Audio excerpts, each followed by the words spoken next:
책 170쪽에 있는 하이델베르크 루른답 제46주일 내용을 보겠습니다. 46주일 120문과 121문입니다. 질문을 제가 읽고 답은 여러분들이 읽으며 하겠습니다. 120문, 그리스도께서는 왜 하나님을 우리 아버지로 부르라 명하셨습니까? 그리스도께서는 기도의 첫 머리에서부터 우리 마음에 하나님에 대하여 어린 아이와 같은 공경심과 신뢰를 불러일으키기를 원하시는데 이것이 우리의 기도의 기초입니다. 하나님께서는 그리스도로 말미암아 우리 아버지가 되셨으며 우리가 믿음으로 구하는 것에 대해서는 우리 부모가 땅의 좋은 것들을 거절하지 않는 것보다 훨씬 더 거절하지 않으실 것입니다. 121문, 하늘에 계신이라는 말이 왜 덧붙여졌습니까? 하나님의 천상의 유형을 땅의 것으로 생각지 않고 그의 전능하신 능력으로부터 우리의 몸과 영혼에 필요한 모든 것을 기대하도록 하기 위함입니다.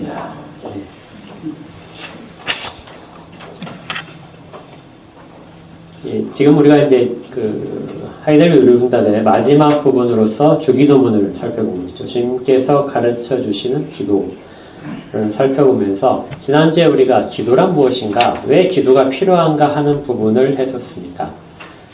그 부분을 잠깐 다시 보면요. 앞으로 가시면 제 45주일 내용 중에서 116문에 그리스도인에게 왜 기도가 필요합니까? 이렇게 하고 여러 가지 그 감사 가운데 담아야 될 내용을 했는데요. 또한 하나님께서는 그의 은혜와 성신을 오직 탄식하는 마음으로 쉬지 않고 구하고 그것에 대해 감사하는 사람에게만 주시기 때문입니다. 그러니까 기도를 하지 않고 어떤 은혜를 받을 수 있다 이렇게 구하는 것은 진짜 교만이라고 했었죠. 또 오전에서 했었지만 성령 하나님의 도우심이 있기를 우리는 여전히 구해야 됩니다. 그러니까 당연히 주시겠지만 그 당연한 것들을 우리가 구하면서 받도록 하신 것이 하나님의 명령이에요. 그래서 우리는 그 기도를 통해서 우리가 어떤 존재인가를 다시금 발견할 수 있어야 됩니다. 그래서 거기에 오직 탄식하는 마음이 우리 가운데 늘 있어야 되는 것이죠.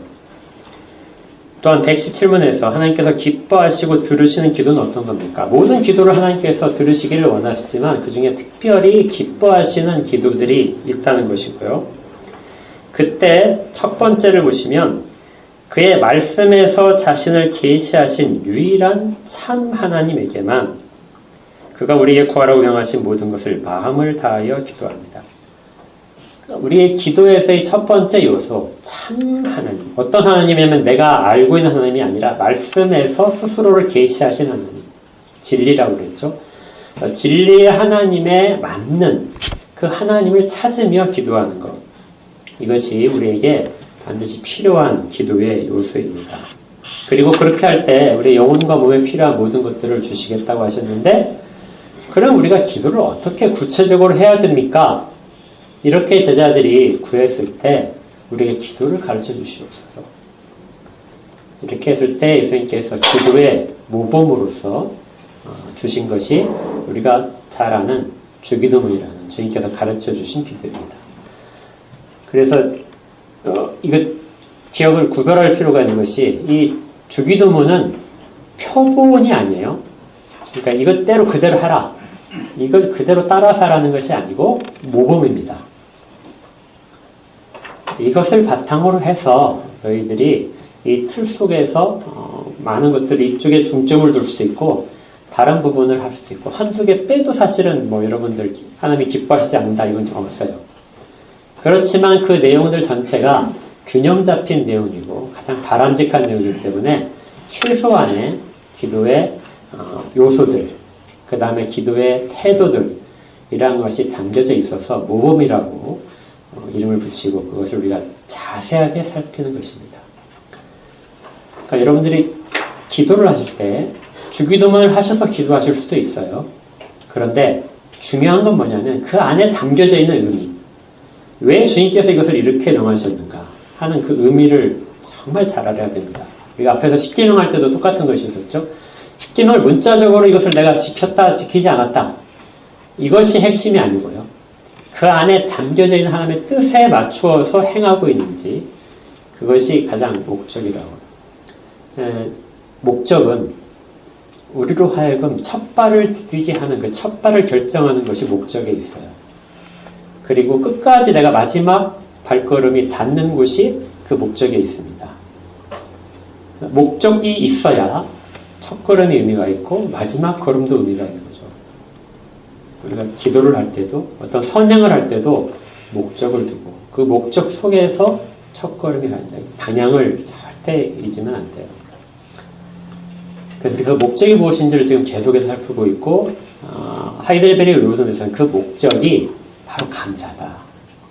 하나님께 바르게 감사를 하는 것이 우리의 목적이고 그걸 통해서 하나님께 영광을 돌리는 것인데 그걸 우리가 첫 걸음을 어떻게 될 것인가. 계명에 순종하라. 그래서 계명을 따라서 사는 것을 순종의 첫걸음, 감사의 첫걸음으로 목적을 그렇게 방향을 두고 있는 첫걸음으로 잡고 있고 마지막에 가서도 우리는 하나님께 내가 한 모든 것들을 가져 하나님께 감사를 드리고 영광을 돌리는 것이 우리의 마지막 발걸음이 될 것이라는 것이죠. 우리는 지상에서 늘 이렇게 해야 되고 지상에서뿐만이 아니라 천상에서도 늘 이렇게 될 것입니다. 그 가운데 이제 기도를 하는 데 있어서도 동일한 과정을 같은 원칙 속에서 해야 되는 거예요. 그래서 주님께서 기도를 가르치시는데 제일 앞에 부분에 나오는 것이 모든 것의 방향을 잡고 있고요. 그 다음에 제일 마지막 걸음도 사실은 그 방향입니다. 제일 첫 걸음을 할 때 첫 마디가 무엇으로 시작하죠? 하늘에 계신 우리 아버지. 그리고 첫 번째 문제, 이게 첫 번째 이제 기원이 되는데요. 이름이 거룩히 여김을 받으시옵소서. 이게 방향이에요. 방향을 따라서 제일 첫 걸음을 딛는 겁니다. 근데 그 첫 걸음이 하늘에 계신 우리 아버지여 하고 부르면서 첫 걸음이 나와요. 근데 그 부르는 속에 목적이 하나님의 이름이 거룩히 여김을 받으시옵소서. 모든 영광을 하나님 받으시옵소서. 그렇게 하는 것이고 마지막 걸음, 기도를 시작할 때의 걸음과 나올 때 이제 마치는 걸음이 뭐냐면요. 대개 나라와 권세와 영광이 아버지께 영원히 있사옵나이다. 이것이 마치는 걸음이에요. 들어갈 때도 하나님의 이름이 거룩히 여김을 받으시옵소서. 나올 때에도 하나님께 영광이 되게 하옵소서. 이것이 우리의 기도이고요. 이 원칙은 우리가 선양을 할 때도 계명을 지킬 때에도 여전히 그 원칙이 있고요. 예배 자리에도 동일한 원칙입니다. 그러니까 언제나 이 부분을 잊으면 절대 안 돼요. 그래서 늘 방향, 목적, 첫 걸음과 마지막 걸음은 동일해야 된다. 첫 걸음은 잘 뗄 수 있어요. 보통 사람들이 첫 걸음 잘 뗍니다. 그런데 마지막에 가서 그 걸음은 저기를 보고 걸었는데 실제로 걷게 되면은 전혀 다른 곳으로 가 있는 경우가 꽤 많아요. 자기 자랑으로 가 있기도 하고 그걸 가지고 다른 사람을 판단하는 기준으로 자기 의로 삼게 되는 경우도 얼마든지 발생할 수 있어요. 우리 신앙생활에서의 첫 걸음과 마지막 걸음 동일해야 된다는 걸 반드시 기억하시길 바랍니다. 주기도문은 그래서 보니까 세 부분으로 되어 있는 거예요. 첫 번째가 선, 시작하는 말. 그리고 마지막에 결업. 마지막에 나오는 말. 그리고 중간에는 이제 간구가 6가지의 간구가 되어 있습니다. 오늘 우리가 살펴볼 것은 이제 선. 우리가 기도의 대상으로서 하나님을 부를 때 어떻게 부르는가? 우리가 기도는 하나님께 드리는 거예요. 참 하나님께 드리는 건데 그 성경 말씀에 비추어져 있는 참 하나님을 부를 때 어떻게 부르는 것이 가장 좋은 것인가? 물론 이렇게 부르지 않아도 우리 마음에 담겨 있으면 돼요. 그렇지만 이 부분을 꼭 담아서 하는 것이 가장 모범적이고 이상적인 기도입니다. 그 첫 번째가 하늘에 계신 우리 아버지여 하고 부르는 그 말 속에 있어요. 어떤 분들은 이제 이 말만 하고도 눈물이 쭉 흐른다고 하더라고요. 네. 하늘에 계신 우리 아버지요. 이 속에 담겨지는 나의 고백. 우리의 고백이 얼마나 소중한지 여러분들도 나중에 꼭 이 부분을 혼자서 기도하실 때라도 한번 다시 한번 살펴보시기 바랍니다. 먼저 살펴볼 것이 세 가지로 살펴볼 텐데요. 첫 번째가 아버지라고 부르는 호칭이에요. 이건 우리가 무엇을 잘해서 아버지라는 호칭을 부를 수 있게 된 것은 절대 아닙니다. 우리의 어떤 그 존재 자체, 정체성이 아버지라고 부를 수 있도록 만드셨기 때문에요. 아버지라고 부를 수 있는 존재들은 첫 번째는 하나님의 창조하심을 받은 피조물들은 사실은 그 아버지라는 단어 속에 창조주라는 의미가 들어있습니다. 이건 우리가 일상적으로 사용한 언어 속에도 사실 이게 조금씩 담겨 있어요. 우리 조상들이 잘 가르쳤는데 아버지 나를 낳으시고 그랬잖아요. 어머니는 나를 기르시고 이렇게 했죠. 그래서 이게 뭐 좀 여성들이 좀 막 화를 내는 그런 내용이기도 하지만 아버지라는 호칭 자체가 내 육신을 만드신 분이라는 그런 생각이 담겨있는 호칭이 아버지였어요. 동일하게 일반적으로 하나님을 아버지라고 부를 때는 나를 창조하신 분이라는 이런 그 의미가 담겨 있습니다. 하나님께 기도할 때 아버지라고 부를 때는 나를 지으신 분, 나는 피조물입니다. 이런 생각이 담겨 있어야 되는 거죠. 아까 우리가 이제 오후에 조금 전에 이제 서로 교제를 나눌 때 그런 질문이 있었습니다. 아담도 그럼 하나님을 아버지라고 불렀을까? 여호와를 아마 그랬을 것 같아요. 성경에 저는 기록이 안 돼 있으니까 이건 제 생각이나 제 추측인데 창조주를 부르는 호칭 가운데 가장 바람직한 호칭이 이제 아버지라는 호칭이거든요. 가장 친밀한 호칭. 그래서 아버지라고 불렀을 가능성이 좀 있을 것도 같아요. 이건 저만의 생각이 아니라 많은 주기도문 해설서에서 이 아버지라는 호칭에 대하여 창조주라는 의미가 담겨 있다. 이렇게 꼭 해석을 해줍니다. 그러니까 여러분들도 창조주, 나를 지으신 분이라는 호칭 속에서 아버지라고 꼭 부를 수 있어요. 물론 이단들이 어머니를 부르는 경우도 있어요. 이건 전혀 성경에서 가르치는 바도 아니고 정서적으로도 전혀 아닙니다. 아버지라는 호칭의 중요성이 있어요. 사람은 모두 다 하나님을 아버지라고 불러야 됐습니다. 근데 인간의 타락이 이 아버지라는 호칭을 부를 수 없도록 만들었어요. 아버지라는 호칭을 부를 때는 사람이 하나님과 교제를 하고 있었습니다. 친밀하게, 전혀 두려움 없이, 물론 이제 경외함은 있었지만 공포심 속에서 하나님을 만날 수 있는 건 아니었어요. 첫사람 아담 속에는 하나님을 아버지라고 충분히 부를 만한 모든 것들이 있었습니다. 그런데 그 자녀로서의 특권, 피조물 중에서 특별히 하나님의 형상을 두시고 그 사람의 아버지로서의 모든 것을 행하시는 하나님과의 관계가 사람의 타락으로 인하여 깨어졌습니다.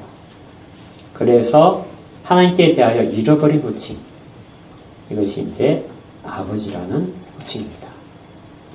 구약에서는 아버지라고 부르는 것이 정말 힘들었어요. 하나님께 대하여. 신약에서는 얼마든지 이기는데요. 구약에서는 하나님께 대하여 아버지라고 부를 수 있는 경우가 한두 번에 지나지 않습니다. 물론 아버지라고 하나님께서 스스로는 자꾸 말씀하세요. 나는 너희 아버지다 하고 말씀하시는데 실제적으로는 사람들은 그렇게 나는 너희 아버지라고 부르는데 사람은 하나님을 아버지라고 부르는 경우를 하지 못하는 거죠. 출애굽기에 보게 되면 이렇게 되어 있습니다. 출애굽기 4장 22절에 여러분들이 잘 아시는 구절이에요. 너는 바로에게 이르기를, 모세를 보내시면서 이렇게 말씀해요. 너는 바로에게 이르기를 여호와의 말씀에 이스라엘은 내 아들, 내 장자니라.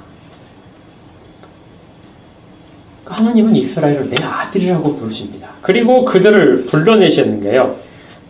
그 바로 다음 절에는 내가 너에게 이르기를 내 아들을 보내주어 나를 섬기게 하라. 그러니까 출애굽의 목적이 어딨냐면요. 나를 섬기도록 하라. 이렇게 하기 위해 내가 그들을 너희 땅에서부터 내가 약속한 땅으로 데려가서 나를 섬기도록 하겠다고 말씀하십니다. 그런데 그 섬기는 것을 무엇으로서 하도록 하시냐면 내 아들이 나를 섬기도록 하겠다. 그러니까 예배는 우리가 하나님의 그 정말 영광스럽고 전능하신 이름을 부르지만 그 속에는 늘 아들로서 아버지를 부르는 이름이 담겨 있어요. 그걸 하나님께서는 굉장히 기뻐하시고 기대하고 계십니다. 그런데 그렇게 원하시는 하나님께서 이제 입장을 바꿔놓고 보세요. 여러분들이 자녀가 있는데 자녀가 매번 나와서 하나님, 내가 죄인입니다. 아버지, 내가 죄인입니다. 자꾸 그러면은 이게 자식으로서 마땅히 아버지께 해야 되는 그런 바른 자세일까요? 물론 그것도 필요해요. 언제나 죄를 범하기 때문에. 그렇지만 하나님은 우리와의 관계 속에서, 늘 자신의 백성들과의 관계 속에서 아버지라고 불리기를 좋아하시고 먼저 아들아 하고 부르시기를 그렇게 먼저 다가오신 분이세요. 죄가 있어도 정말 더럽고 그래도 아들아 하고 부르신 것이죠. 우리가 그 누가복음에서 돌아온 탕자의 비유 속에서도 자식이 더럽고 어떤 짐승의 똥이 묻어 있어도 관계가 없습니다. 아버지는 어떻게 하죠? 항상 자식에게 달려오시잖아요. 달려오셔서 너는 내 아들이다. 왜 이제 왔느냐 하고 꾸짖지 않고 그를 받아주시죠. 죄인과 심판자로서의 만남이 아니라 자녀와 아버지로서의 만남이 제일 기본적인 만남입니다. 호세아서에서도 이 부분을 그 출애굽의 당시에 대하여 이렇게 말씀하세요. 이스라엘이 어렸을 때에 내가 사랑하여 내 아들을 애굽에서 불렀다. 여기는 이제 하나를 더 밝히시죠. 애굽에서 나를 섬기도록 불러냈는데 그건 내 아들이기 때문에 아들이 나를 섬기도록 불렀다. 그런데 그 앞에 또 하나를 더 붙이셔요. 이게 뭐냐면 내가 사랑하기 때문에 그를 불러냈다. 그러니까 아버지와 아들 사이에서의 가장 중요한 것은 사랑이라는 겁니다. 내가 사랑하기 때문에, 내 아들을 사랑하기 때문에 그것보다 다른 이유가 뭐가 있겠냐. 그래서 이 아버지라는 호칭 속에서는 창조주라는 호칭도 있지만 아버지로서의 약속한 부분들, 내가 그들로 무슨 관계가 있냐 그걸 알게 하시는 그런 목적에 담겨진 내용이 아버지 가운데 있습니다.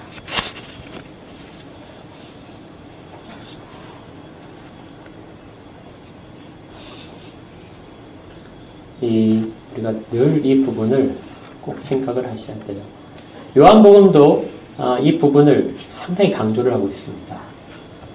예수 그리스도를 통하여 너희들이 아들이 된 것이다. 그러니까 구약에서는 당연하게 그냥 하나님이 사랑하시기 때문에 하나님의 자녀가 되었다고 생각을 하는데 신약에서 보니까 예수님께서 이 땅 가운데 오신 이후로 무엇이 더 분명해졌냐면, 그러면 하나님이 왜 우리를 사랑하십니까?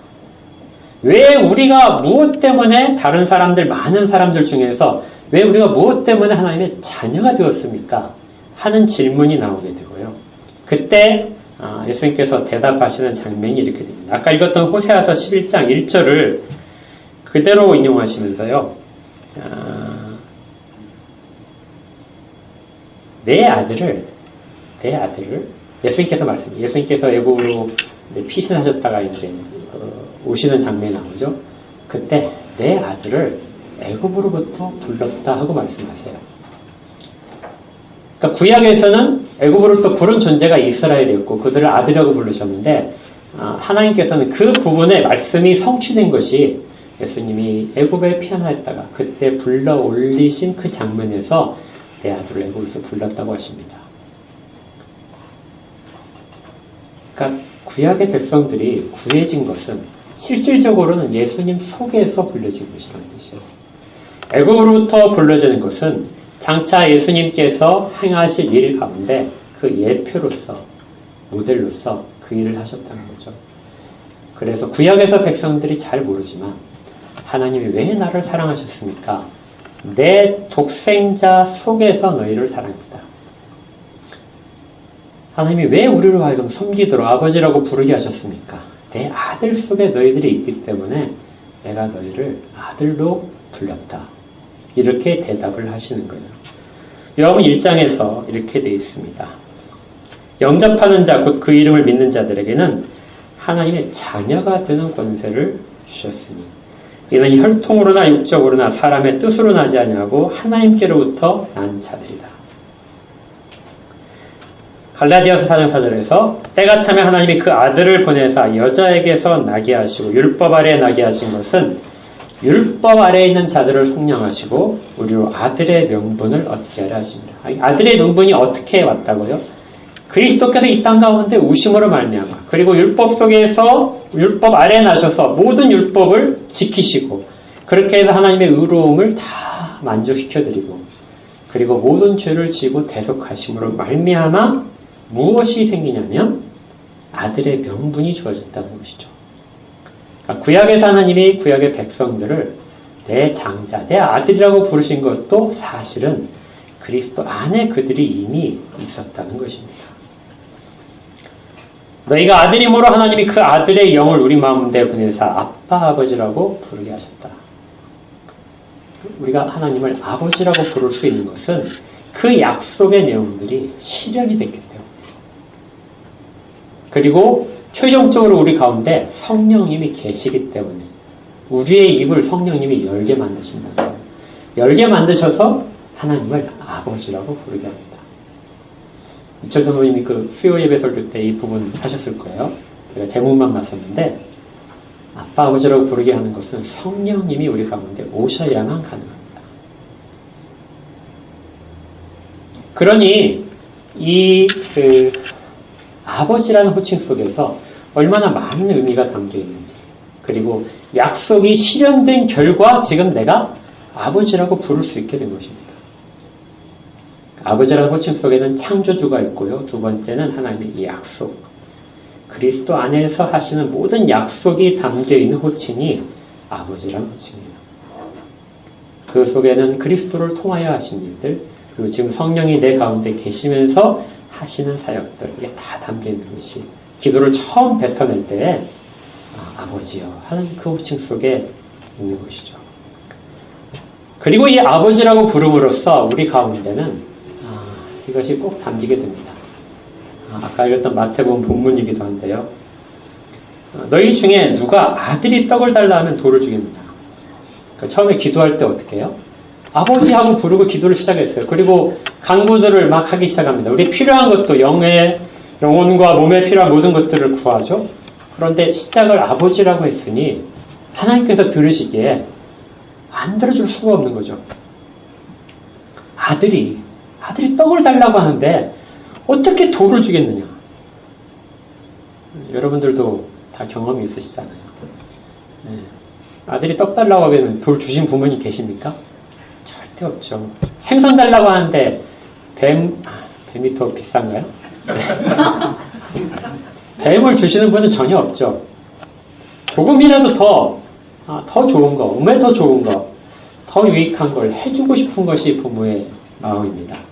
아버지라고 호칭 속에서는 우리가 아버지하고 기도를 시작할 때는 그렇게 내게 필요한 모든 것들, 내가 지금 구하는 것보다 더 좋은 것들, 더 유익한 것들을 주실 것이라는 확신 속에서 기도를 시작하게 만드는 거죠. 로마서 8장 15절 너희는 다시 무서워하는 종의 영을 받지 아니하고 양자의 영을 받았으면 우리가 아빠, 아버지라고 부르짖느니라. 우리가 죄인 되었을 때도 우리를 위하여 자기의 독생자를 내어주셨는데 그렇게 해서 우리를 아들로 삼으셨는데 아들의 명분을 딱 주시고 우리를 아들로 부르시는데 그렇다면 더 좋은 것들을 주시지 않겠느냐. 무엇을 하나님이 아끼시겠냐. 자기 독생자를 주셨는데 기도 속에서 아버지라고 부르는 것은 이러한 내용들을 다 담아서 있는 것입니다. 그러니까 여러분들도 기도할 때 아버지라는 호칭을 자주 사용하라고 했잖아요. 그 호칭 속에 이 확신을 꼭 가지십시오. 기도하면서 들어주실지 안 들어주실지 이걸 생각하기 전에 먼저 그리고 이 기도가 하나님을 기쁘시게 할까 말까 하는 걸 생각하기 전에 먼저 아버지라는 호칭 속에서 우리의 모든 것들이 하나님께 상달이 되고 그것들을 주시기 위하여 늘 준비되어 있다는 것을 꼭 믿으면서 기도를 시작하시기 바랍니다. 믿지 않고 기도를 할 수는 없어요. 그럼 그냥 우리가 어떤 그런 형식적인 행위에 지나지 않게 됩니다. 두 번째 우리가 이제 살펴볼 것이 아버지가 있고요. 그 다음에 또 하나가 하늘에 계신이라는 의미가 있습니다. 이것은 121문에 있어요. 조금까지 설명하는 것이 120문에 있고요. 121문 하늘에 계신이라는 말이 왜 덧붙여졌습니까? 그냥 우리 아버지 해도 되는데 하늘에 계신이라는 말을 덧붙인 이유는 하나님의 천상의 위엄을 땅의 것으로 생각하지 않도록 한다는 것이죠. 하늘이라는 호칭은 굉장히 신성한 호칭입니다. 구약의 백성들로서는 하나님을 대신하는 호칭이 하늘이었어요. 하나님을 부르기에 적당하지 않을 때 하나님의 이름을 망령되게 부를 수 없기 때문에 사용한 것이 우리가 이제 아도나이라는 그 호칭으로 이제 바꿔서 사용하기도 하지만 하늘이라는 호칭 속으로도 바꿔서 사용합니다. 그래서 하늘이라는 영어는 하나님을 부르는 호칭이기도 하고 하나님이 계신 곳을 말하는 호칭이기도 하고 거룩한 존재들만 있는 곳 이러한 것들을 담은 것이 하늘이었어요. 이사야서에서는 이렇게 되어 있습니다. 하늘은 나의 보좌다. 그러니까 하늘은 하나님의 보좌가 있는 곳. 그리고 스데반 집사님이 순교할 때 그 마지막 장면에서 하늘이 열리고 하나님 우편에 주님께서 우리 주 예수 그리스도께서 서 계신 장면을 바라본 것이죠. 하나님은 어디에나 계십니다. 하나님은 온 천하에 안 계신 데가 없어요. 그러나 우리가 하나님이 계신다는 말을 할 때 그리고 구체적으로 무엇인가를 표현하고 싶을 때는 단어로서 하늘이라는 호칭을 늘 사용합니다. 그러니까 여러분들이 하늘에 계신 하나님 할 때 스테반 집사님처럼 이렇게 다 고개를 들었더니 하늘이 어딘가에 있는데 그것이 쫙 열려가지고 보았다. 물론 그렇게 실질적으로 보았을 가능성이 있어요. 그러나 더 성경적인 의미 속에서는 하나님이 계신 곳을 바라보게 되었다. 이 의미가 더 맞습니다. 여러분들 그래서 기도할 때 옛날 사람 하늘을 보면서 막 이렇게 기도하고 이렇게 안 하셔도 돼요. 땅을 보면서 기도하셔도 돼요. 다 하나님이 계신 하늘이라는 의미 속에 담긴 겁니다. 장소적인 의미가 저 멀리 있는 저 우주 어딘가에 있는 그것이 아니고 모든 곳에 중에서 하나님 우리가 계신다고 만나는 장소가 하늘에 해당하는 것이죠. 그래서 그때 하늘이란 단어 가운데 함께 나오는 것이 하나님의 위엄입니다. 하나님의 위엄. 하나님의 그 장엄하심. 그리고 경외를 함을 우리가 다 드릴 수밖에 없는 그것이 하나님의 위엄이에요. 그것이 하늘이란 단어 속에 담겨 있습니다. 그 앞에 아버지라고 부르는데 그런데 경망스럽게 부를 수 있어요. 너무나 친하기 때문에. 그때 잊어버리지 않을 것은 그분은 이 땅에 있는 것들로 표현하는 것들로는 구별된다. 그래서 우르시누스는 이 부분 속에 무엇이 담겨있다 하면 이 땅의 부모와 이 땅의 아버지와 혼동하지 말아라. 하늘에 계신 아버지라고 부를 때는 이 땅의 부모의 그런 생각으로 이 땅의 부모들에 대한 그 이해를 가지고 하늘의 아버지를 동일하게 판단하지 않도록 이것이 하늘에 계신 이 의미 속에 담겨있다. 이렇게 이해를 했습니다. 그러니까 우리가 바로 뒤에 나온 것처럼 우리가 무엇인가를 구했을 때 늘 우리는 이 땅의 아버지에게 구하는 것으로 그 기도의 응답을 생각을 하는 거예요. 그러면 하늘에 계신 아버지께 구하는 것이 아니라 땅에 있는 아버지께 구하는 것과 전혀 다르지 않습니다. 여러분들이 하늘에 있는 아버지가 아니라 이 땅에 아버지가 있는데 여러분들 아버지는 대부분 그게 아닌데요. 이 땅에 아버지가 엄청 권력이 있어요. 왕이에요. 재벌이거든요. 그러면 사실 우리가 기도하는 것의 대부분 이 땅에 아버지가 공급할 수 있는 게 아닌가요? 내가 지금 집이 없어요. 그래서 하늘의 아버지께 내가 정말 집이 없는데 이제 집 한 칸이라도 좀 있는 내 집이 있으면 좋겠습니다. 구할 때 땅에는 아버지도 줄 수 있는 분이 있어요. 땅의 아버지를 하늘의 아버지와 동일하게 생각하지 말아라. 모든 구할 수 있는 것을 구해야 되겠지만 그 구하는 것이 땅의 것들로만 이루어진다고 생각하지 말아라. 하늘에서 줄 수 있는 것과 땅에 있는 것은 완전한 차이가 있습니다. 모든 것을 주실 수 있어요. 물질적인 것도 주실 수 있고 우리의 모든 것을 주실 수 있는데 차원이 다른 주심. 이것이 하늘에 계신 아버지께서 주시는 내용이라는 거예요. 그러니까 그 복도 여러분이 구할 수 있는 겁니다. 땅의 아버지는 영혼에 대해서는 아무것도 줄 수가 없어요. 여러분들이 부모가 돼서 알겠지만 자식에게 영혼에 대한 것을 줄 수 없습니다. 구원도 우리가 줄 수 없어요. 믿음도 줄 수 없습니다.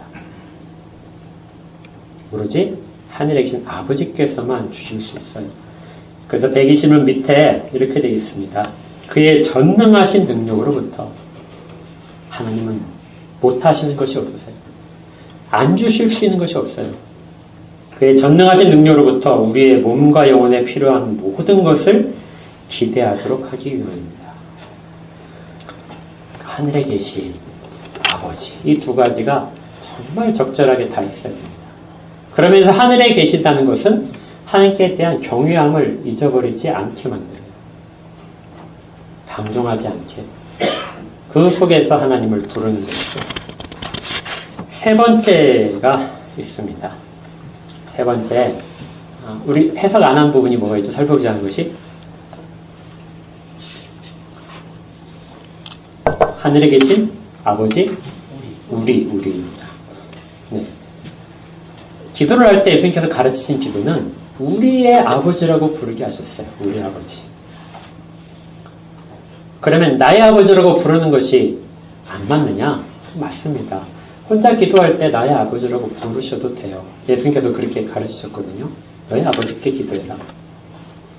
그래서 우리가 기도할 때 이 부분을 담아서 해도 됩니다. 그런데 예수님께서는 특별하게 우리 아버지라고 부르면서 기도를 시작하라고 하셨어요. 그러면 이제 이것은 우리가 생각할 때, 이거 나 혼자 기도할 땐 이거 사용하면 안 되겠구나. 우리 아버지라고 하니까. 그래야 될까요? 그럼 혼자 기도할 땐 이 말을 바꿀까요? 하늘에 계신 나의 아버지라고 바꿔서 기도하고 나중에 우리의 일용할 양식을 주고 이것이 아니라 나의 일용할 양식을 주고 우리가 우리에게 주전자를 사해 준 것이 아니라 내가 나에게 주전자를 사해 준 이렇게 기도를 바꿔서 해야 될까요? 그렇지 않죠. 언제나 우리를 사용하라고 하셨어요. 왜 그랬을까요? 혼자 기도할 때도 우리를 사용해서 기도하라. 우리 아버지라고 부르면서 기도하라. 여러분들도 느끼시겠죠? 혼자 기도할 때도 혼자 기도하는 것이 아니라는 겁니다. 언제나 우리, 교회 속에서 우리의 형제들과 같이 기도 자리에 있다는 생각을 하라는 거예요. 우리는 이거 굉장히 많이 놓칩니다. 신앙생활을 개인적인 것이라고 생각을 하고 기도를 통해서 은혜와 성령이 오신다고 하기 때문에 내가 기도할 때 내게 주시는 은혜, 내게 주시는 성령의 모든 복들 여기에 치우칠 수 있어요. 그런데 예수님께서는 기도할 때 그걸 주는데 우리로 기도하게 하시고 우리를 받게 하신다는 뜻입니다. 한 사람이 기도를 하더라도 그 사람은 교회와 함께 기도한 생각을 늘 가져야 돼요. 마태복음 18장에서 예수님께서 이렇게 말씀하셨어요. 두세 사람이 내 이름으로 모든 곳에서는 나도 그 중에 있느니라. 이걸 이 우르시누스가 해석하기를 두세 사람이 모인 곳은 한 사람이 있는 곳에서도 여전히 예수님께서 같이 계신다는 약속이다. 그런데 어떻게 할 때요? 우리의 아버지라고 부를 때 이때는 늘 복수가 되기 때문에 언제나 예수님께서 나도 그들 중에 있다고 말씀하신 이것을 실천할 수 있는 것이다. 그 유익을 잇는 것이다. 이렇게 이야기를 했습니다. 여러분들 기억하십시오.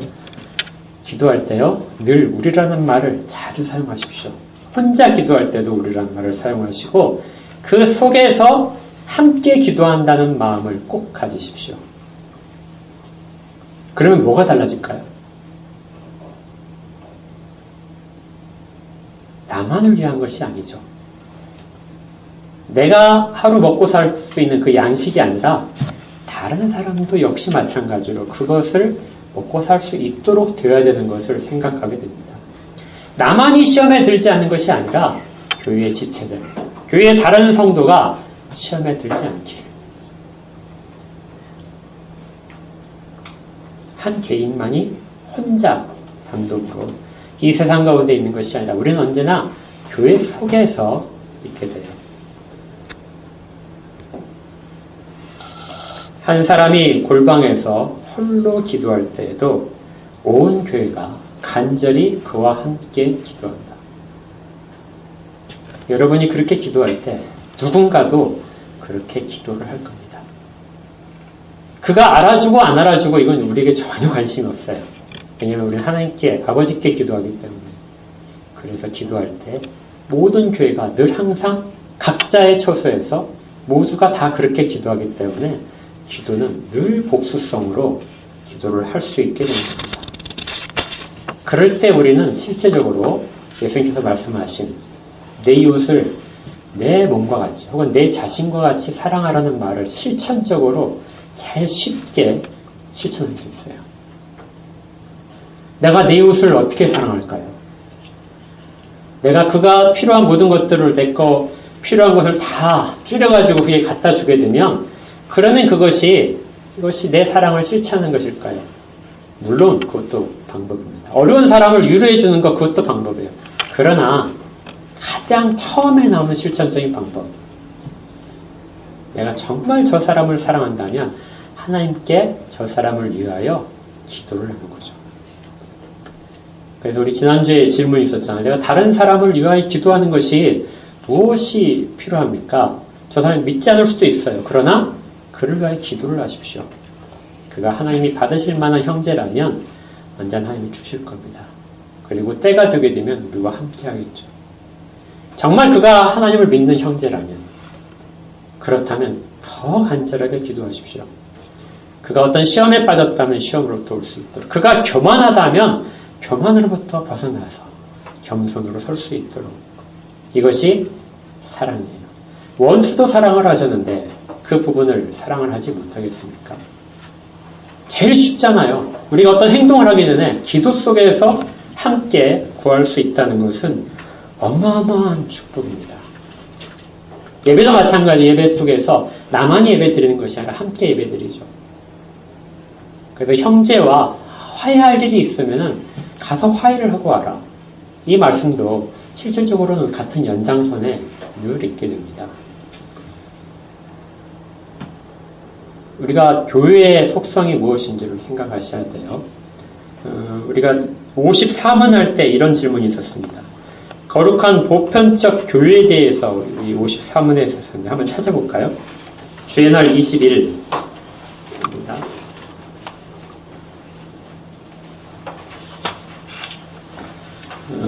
책자의 86쪽에 있어요.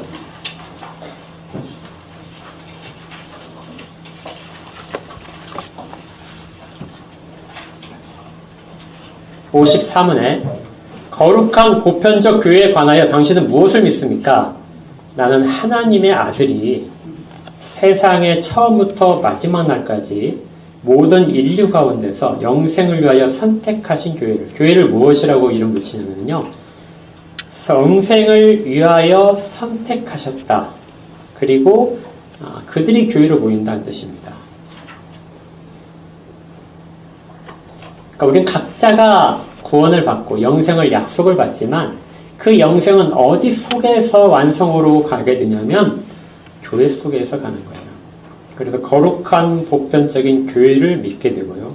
그 보호하심이 어떻게 되냐면 참된 믿음으로 하나가 되도록, 모든 사람이 다 하나의 참된 믿음을 가질 수 있도록, 이것을 위해서도 그래서 기도를 해야 됩니다. 그리고 그의 말씀과 성신으로, 언제나 나오죠. 말씀과 성령은 늘 짝이 되는 말이에요. 어느 한쪽만 있어서는 절대 완전하지 못합니다. 말씀과 성령으로 자신을 위하여, 그리스도를 위하여 불러 모으고 보호하고 보존하심을 믿습니다. 그리고 성도의 교제에 관하여 이렇게 되어 있어요. 첫째, 신자는 모든 또한 각각 그리스도의 지체로서 주 그리스도와 교제하며 그의 모든 부요와 은사에 참여, 각각 교제 가운데 참여해요. 그리고 각 신자는 자기의 은사를 다른 지체의 유익과 복을 위하여 기꺼이 그리고 즐거이 사용할 의무가 있습니다. 그 의무 가운데 가장 기초가 뭐라고요? 기도 속에서 우리 아버지라고 부르는 속에 있습니다. 우리를 위하여 기도하는 내용이죠. 우리가 이 부분을 잘 생각해야 됩니다. 기도는 사랑의 실천의 자리예요.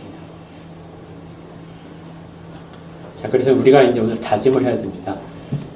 기도를 할 때 늘 이 말을 꼭 사용하세요. 우리의 아버지. 하고 시작을 하시고, 그리고 다른 사람을 위하여 간구를 꼭 항상 하십시오. 저 인간은 빼놓고 하겠다 할 때 가지 마시고, 저 사람을 위하여 내가 더 하겠다. 우리 가운데 이것을 담아내시기를 바랍니다. 그리고 자랑하지 마시고, 기도 몇 시간 했다. 내가 너희를, 절대 이 말하면 안 돼요. 내가 너를 위해서 기도하고 있어.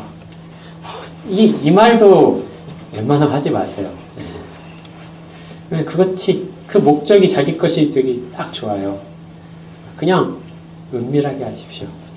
그리고 그를 위하여 지속적으로 하십시오. 그러면 우리 개인도, 그리고 다른 사람도, 교회 전체가 이 기도 속에서 은혜와 성령의 충만함을 늘 경험할 겁니다. 주시겠다고 약속하시잖아요. 그 모든 것들을 내가 주겠다. 내 이름으로 구하면, 그리고 네가 큰 일을 행하기 위하여 이것들을 구하면 내가 주겠다고 약속하셨으니까 그 약속을 확신으로 받고, 더 강한 확신은 아버지가 나에게 그렇게 주시기로 하셨으니까 내가 구하겠다. 그걸 꼭 붙잡고 기도하시기 바랍니다.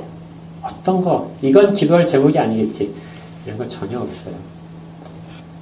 아버지께 부담 없이 나가고 부담 없이 기도하십시오. 우리 모두가 그런 믿음을 가지고 그런 확신 속에서 기도하는 신앙이 되었으면 좋겠습니다. 함께 기도하겠습니다. 하나님 아버지, 저희가 아버지라는 이름 속에, 특별히 기도 속에서 우리 아버지라고 부를 수 있는 것이 얼마나 큰 복인지를 알게 됩니다. 개인이 단독으로 주 앞에 서는 것도 중요하지만 공동체 속에서 혼자 있을 때에도 교회 속에서의 존재로서 죄를 생각하게 하옵소서. 그래서 하나님이 주시는 모든 은혜와 성령이 주시는 모든 복된 것들이 나만 누릴 것이 아니라 함께 누리는 것이 됨을 늘 사모하게 하고, 그럼으로써 거룩한 보편교회가 더 건강해지고, 그래서 많은 사람들이 주 앞에 엎드리고 경배하는 그런 일을 사모하게 하옵소서. 우리의 기도가 정말 달라지기를 소원합니다. 그렇게 도와주시고 성령 하나님을 붙들어 주시옵소서. 예수님 이름으로 기도합니다. 아멘.